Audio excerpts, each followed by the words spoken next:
If you love photography, I'm sure you'd love to travel all across the world and visit exotic locations and places that are just, perfect for photography.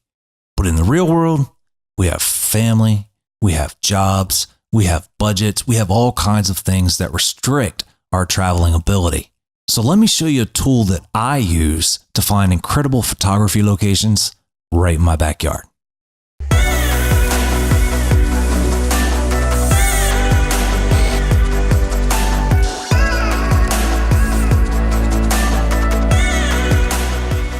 This is Google Earth Pro on my iMac. So this is the first screen that you get once you get into the application, and there's only a couple of buttons here that I want to focus on. You can look at the rest of them and explore the rest of them if you don't have any experience with them, but there's a lot of awesome stuff this application can do. Now I'm based in Delaware of the United States, and that's right over here. We're going to zoom into that. What I want you to notice is there's two different things going on here. I have these pins, and then I have these little icons. And the icon tells us there's a picture in that general area that some Google user has taken. And what happens is it pins that photo to a location fairly close to that. So let's just zoom into this one and take a look at it. And you can see what I'm talking about. So Jack here took a picture pretty close to where this icon is pinned. And this is what he took a picture of. Now, not every picture that you see on here, in fact, most of them are just average photos and not professional, photographs, but they give you an idea of what's there. The way that I find most efficient to use this app is to kind of get an idea of where you want to be. So let's say I was traveling to Delaware and, just did a little bit of minimum homework as you would any other place, before you go in order to find some good spots for photography. I know that Delaware has, a wonderful beach area, several incredible beach towns and state parks, and I should be able to find some pictures on here done by others to kind of show me what to expect. Anywhere you see water meeting land, that's going to be some potential, nice wildlife and some nature, some nice landscape shots. So I'm also looking for green. You can see big patches of green, and I'm looking for state parks. And so your state parks are right here with the little green tree. Look for those trees because those are usually areas that have, good natural scenery. So these are smaller beach towns, but they have some wonderful photography options.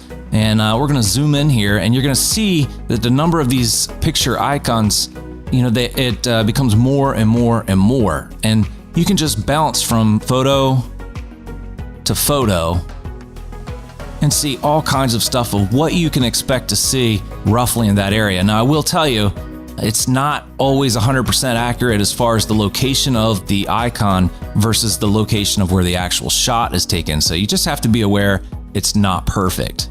But I'm just bouncing around and I'm looking at the different photos that have been taken until you find something that, really interests you. Maybe you're into shooting, more of a town scene. And as you can see here in the city of Rehoboth, there are just, photograph after photograph after photograph. And so you're just going to get to see all the different stuff that people have taken pictures of. And I don't know, it's whatever you're into is what you're looking for. So, there's some beach shots. I'm more into a scenery, kind of a natural feel for the photography that I think I'm the best at. So, I'm looking outside of these areas, but I would look in, the beach area. You can see a big body of water here. And so what I would do is I'd just bounce around, zoom in, zoom out, and just, look at these pictures. They're going to give you an idea of what's there and what other people have seen and felt that it was picture worthy. And again, state parks. So those big green areas on your map, they're probably going to be some type of state park, and, might have something for you to shoot. Here's a state park here and water. And so, you zoom in, take a look at the pictures people are getting from there.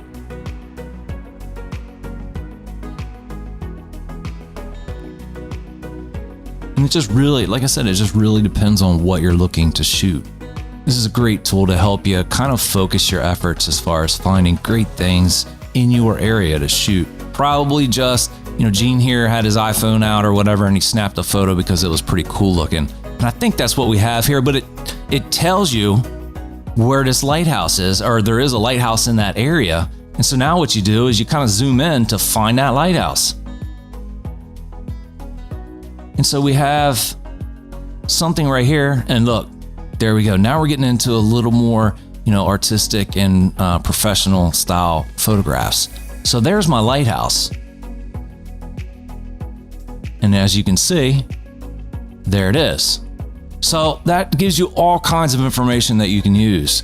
And the first one would be, well, how'd they get that sunset? So in order to get that sunset, you decide where you need to set up in order to have the scene that you're looking for. If you're at this spot, if you're looking for water in the background and the sun sets to the west, make sure that your north is oriented up. And then you can kind of tell where you need to be to get this shot when the light is right.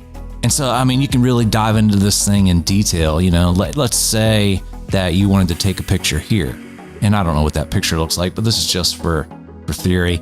And you go into this and you see that this is a highway. So there's nowhere to park. You're gonna have to go down here and park. And now you wanna see about how far that walk is, right? So grab your little ruler up here and you can change these settings to go from a line to a path. Path would jump around, you'd make turns and things. And there's other options, but the one I use the most is a line. Just single click, drag it out to where you're going. Another single click. Oh, it didn't. Oh, there we go. And that tells me that line is 0.55 miles long, and you can change it to whatever units you want. But that gives me an idea of what I'm up against in order to get that shot. You can zoom out and go to an area you're not familiar with. It gets a little more tricky, but it's the same principle. And I do this all the time. Like if I'm going to Pennsylvania, I went to Pennsylvania recently, or if I'm going out to Las Vegas, I found quite a bit of the the ideas that I had going into Vegas right here. And, I was kind of able to click around and see what people were getting. And from those pictures, I was kind of able to target the locations that I wanted to go. There's all kinds of different things you can work with over here. One of them is the weather. I think that's really cool. When you zoom out past the right elevation, it gives you the cloud cover. So, that's really nice if you're, in a location and you want to know, is this going to be suitable for shooting? Am I going to get some good light, some sunsets or whatever? So I encourage you to check this out. This is a great tool. You can drop pins in locations that you want to come back or you want to remember so that you can look into further. And there's all kinds of other things you can toggle on or off. That's it, guys. I want you to check out Google Earth Pro. Great tool for the tool bag in order to, scout some photography locations. I'm not getting anything for the video. I just wanted to help you understand what I use as a tool, and it works really well for me. If you have other tools that you use, please leave them in the comments below. That'll help us all out. I'll see you next time.